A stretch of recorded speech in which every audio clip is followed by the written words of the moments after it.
I'm Eleonora Polini and I'm finishing my PhD at LAPP in France. That's the Laboratoire dans the Physique des Particules.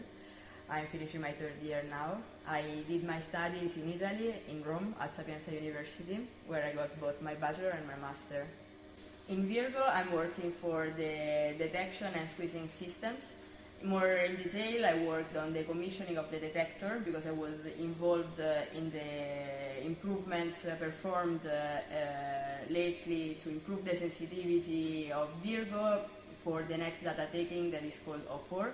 Soon I will be starting a postdoc at the MIT, Massachusetts Institute of Technology in the US, as a member of the LIGO Collaboration, where I will be working on some other aspects of quantum optics and gravitational waves R&D projects. I always knew I wanted to be a physicist or a scientist since when I was a kid, and I was always fascinated by the mysteries hidden in the universe, black holes, the Big Bang, why there was the Big Bang, so I always wanted to know about those things, and this is why I decided to study physics.